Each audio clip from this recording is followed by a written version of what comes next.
Throughout all of humanity, there have been big questions that we ask ourselves. But one of the biggest questions is, am I happy with my life? In Emily Asfahani Smith's book, The Power of Meaning, she details that in order to live a happy and meaningful life, one can find such a life by way of living every day in accordance to the 4 pillars. In this video, I want to go over those 4 pillars and how they relate to the characters in Naruto and how their impact on Naruto as a person has led to him living a meaningful and happy life. This is the tale of Naruto Uzumaki.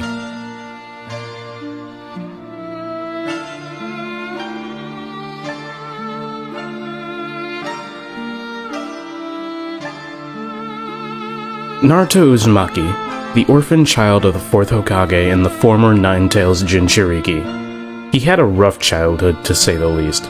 He was neglected, mistreated, and looked down upon by everyone in the place that he called home. He was viewed as a monster even though he was just a child. Naruto acted out and desperately wanted attention from those around him, eventually finding companionship in people like Iruka, Kakashi, Sakura, and Sasuke. The number of those who believed in him grew more and more till he eventually fulfilled his lifelong dream of becoming Hokage. Naruto lived a great life, but it came with several hardships and lessons to be learned from those around him.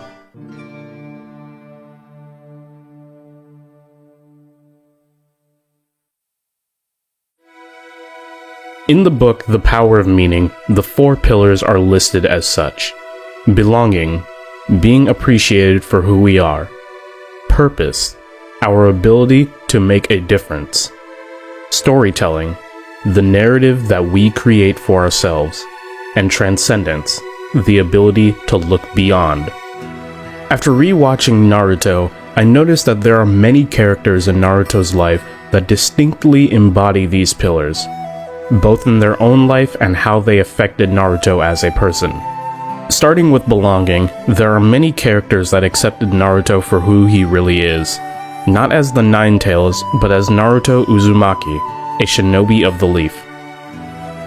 Iruka acting as his father figure, always believing in him and encouraging him; Kakashi, the lifelong mentor and the one that watched over him even before he was born; and Sasuke, Naruto's best friend, rival, and counterpart. They all knew who the real Naruto was, the hyperactive knucklehead who didn't know when to give up. But for this pillar, I think one character has a unique position in Naruto's life that is often overlooked, and that is Gaara, the former one-tailed Jinchuriki and the 5th Kazekage. Gaara represents the pillar of belonging, being appreciated and accepted for who we are. Gaara and Naruto are the 2 sides of the coin that can determine the fate of a Jinchuriki, one side finding peace and a happy life with those around you, or resigning oneself to darkness, being viewed as a demon only focusing on harboring hatred for those around you. This was the fate of Gaara up until he met Naruto. Gaara of the Sand spent his early childhood as nothing less than a weapon. He was a key factor during the attack on the Leaf Village during the Konoha Crush arc, and main characters like Shikamaru and Kiba feared him and knew that with one wrong step against Gaara, they would be murdered. The reason why Gaara represents belonging is found in his character growth after his battle with Naruto. As a child, Gaara was neglected by his father, nearly assassinated by his uncle, and treated like a threat by his home. He didn't really value his relationship with his brother and sister, and repeated the mantra to only love himself, left behind by his mother, who died after he was born. After Gaara's battle with Naruto, they both lie bloodied on the ground, broken and beaten senseless. And as Naruto slowly inches towards Gaara with what little strength he has left, he details the sense of loneliness that they both shared. They both shared the same darkness, but Naruto was rescued from that darkness and loneliness by his friends and teachers. To Naruto, Gaara represented someone who could fully understand the pain he went through as a child, the glare that he got from children and adults alike, being seen as nothing more than a burden that should just drop dead, both crying the same tears of loneliness. Later in life, they both found a sense of belonging with those around them. The hidden sand village accepted Gaara for who he was and named him Kazekage, and Naruto became the hero of the Hidden Leaf Village. During the Kazekage rescue mission, when Naruto finally comes to terms with Gaara's death, he breaks down, reprimanding the Sand Village for making him a Jinchuriki, and saying how it was unfair to label them as monsters with a word of their own creation. You shut up!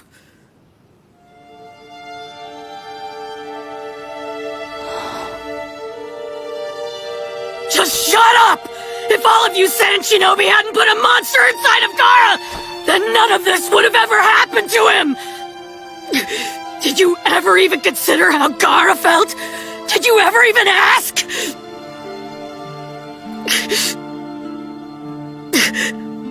Calling us Jinchuriki. What gives you the right to label us? Who are you to decide someone else's fate?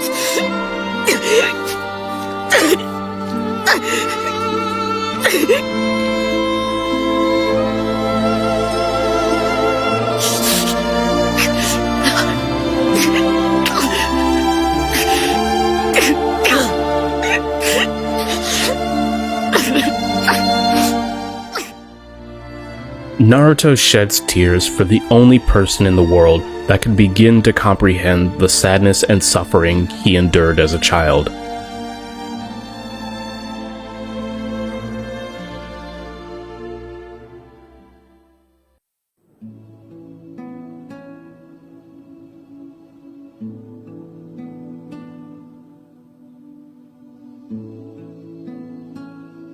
The next pillar is the pillar of storytelling.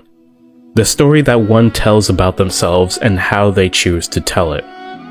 Storytelling is taking your life experiences and creating a cohesive narrative that details your life.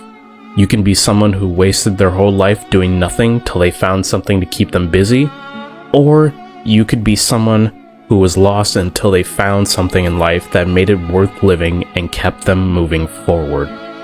To understand this pillar and how it relates to Naruto, we must first recount the tale of Jiraiya the Gallant.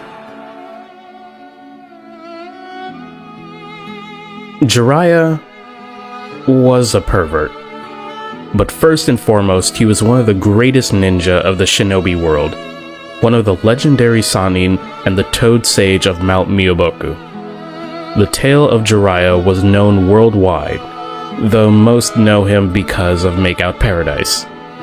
Jiraiya in his early years was nothing special. Compared to his peers, he was average at best, and the only thing he really had going for him were his guts and his invention of the transparent escape jutsu. While learning the summoning jutsu, he accidentally reverse summoned himself to Mount Myoboku. While training at the mountain, he learns to redirect his life, going from someone who wanted to become strong just to impress pretty girls, to a man who wanted to find his destiny and search for the child of prophecy, as stated by the Elder Toad. His travels eventually led him to the Hidden Rain orphans Konan, Yahiko, and Nagato. He spent several years with them, helping them learn ninjutsu to protect themselves, and one day he finds out that Nagato possessed the Rinnegan, and at that moment he believed that Nagato was the child of prophecy.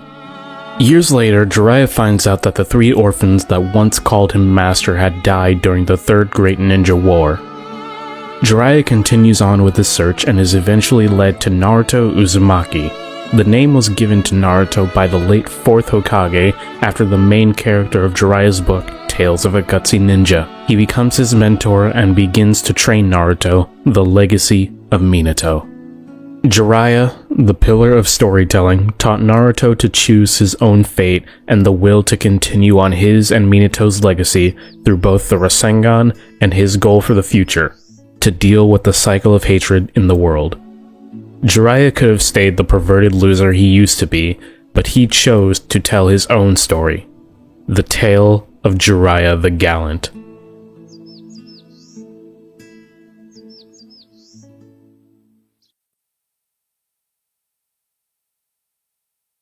The next pillar is one of purpose. Purpose is our ability to make a difference in the lives of others. When we think of our purpose in life, we often think it's to find something that makes us happy. But as Emily Esfahani Smith describes it in her book, it's not about what you want, but what you give. To be human is to be more than someone who thinks only of themselves, but someone who is willing to put others first. In the story of Naruto, no other character was willing to sacrifice his reputation, the love of his family, and the safety of his home. No character was more human than Itachi Uchiha. Itachi Uchiha, the prodigy of the Uchiha clan, lived his life just simply being known as the best. Awakening the Sharingan at 7, made captain of the Anbu Black Ops at 13, and awakened the Mangekyo Sharingan at 15 and slaughtered the Uchiha clan shortly afterwards. One would look at Itachi and question what his purpose was. He murdered his own clan and aided the Akatsuki in hunting down Jinchuriki. We later learn in the story of Naruto that Itachi was one of the true heroes of the Hidden Leaf, that shouldered its burdens and bore the mark of traitor till the day he died. Itachi's true purpose was, and always will be, to protect Sasuke. The Uchiha clan had always been mistreated by the Hidden Leaf village. Even going back to when the village was founded, they were treated as lessers instead of equals. For generations of the Hidden Leaf, the Uchiha were shoved out and likened to criminals, even though they made efforts to build trust with the village. When the Uchiha had planned to stage a coup against the Leaf, their leader Fugaku Uchiha, Itachi's father, wanted him to act as a spy so they could keep tabs on the higher-ups in the village. Itachi didn't agree with the coup and instead acted as a double agent. The third Hokage wanted to peacefully find a solution to the conflict, as did Itachi. By the order of Danzo, Itachi was given an ultimatum: to side with his clan and die along with them, or to carry out the Uchiha massacre and side with the village. Itachi's purpose as a big brother was always to protect Sasuke. He chose to murder his clan in exchange for Sasuke's survival. Itachi's other motive for doing so was to prevent Sasuke from hating the village and to foster all of Sasuke's anger and hatred towards him, as a means to protect him. For years, Itachi bore the mark of a traitor and shouldered all the hate of the Uchiha, all for the sake of his life's purpose, to protect his little brother that he loved dearly. Itachi had a massive impact on Naruto, entrusting him with his goal to protect Sasuke and reinforcing his goal to become Hokage, reminding him that just because he gained new powers doesn't mean he has to do everything alone. Itachi's downfall was that he tried to do everything on his own. He didn't want that to happen to Naruto, telling him that Minato was a great Hokage because he had Kushina beside him. Naruto was trying to end the war on his own when he really needed to rely on others. Naruto didn't become Hokage to get others to accept him, he became Hokage because others already did accept him.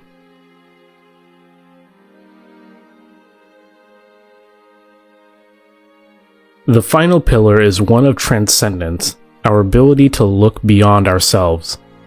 The way I interpreted this last pillar is how we view the world as a whole and not just from our own perspective. We as humans are often selfish and don't think about how our actions and choices affect others around us. In the story of Naruto, one character had a massive impact on how Naruto viewed the world.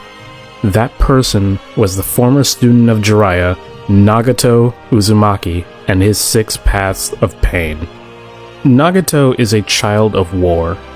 Alongside Yahiko and Konan, the 3 Rain Village orphans were all victims of the Second Great Shinobi World War. The conflict of the great nations left smaller countries in ruins and led Yahiko to create the Akatsuki. The Akatsuki's main goal was to fight against the tyranny of the great nations and bring peace. After the death of Yahiko and the influence of Obito, the Akatsuki then became a criminal organization. Nagato's ultimate goal was peace. In his philosophy, peace could only be understood by sharing pain with others. The warring great nations only knew peace that had been won through the suffering of others, and Nagato wished for all nations to know the pain of loss so that all conflict would end. Going forward, I'm going to refer to Pain and Nagato as two separate people in reference to the two different talks Naruto had with Nagato. During his discussion with Pain, Naruto was made aware of all the suffering going on outside of the Hidden Leaf Village. He was asked what his goals were after defeating Pain, and his response was to bring peace. Pain makes Naruto aware that it is unfair for the Leaf Village to preach about peace when the destruction that they felt is what happened to several other smaller nations. In the moment, Naruto was only concerned about his friends and village that had been hurt, but didn't think of the ones that had suffered worse countless times before and were never able to recover. Pain goes on to say that his goal is no different than Naruto's, to complete the goal of their late master and bring peace to the ninja world. Both want justice for the destruction caused by others. During his talk with Nagato, Naruto further cements that while he hates Nagato with all of his heart, he doesn't want to kill him because it would only continue the cycle of hatred. Through their discussion, Naruto talks about how he will never give up on his quest for peace. Because Jiraiya is no longer able to write the sequel to the Tales of a Gutsy Ninja, it is up to Naruto to lead the world to peace and finish the story he was named after. The story inspired by Nagato. To even Tenten. Do they now constitute All right then, let's bring up the man of the hour himself. The man who's about to become the 7th Hokage.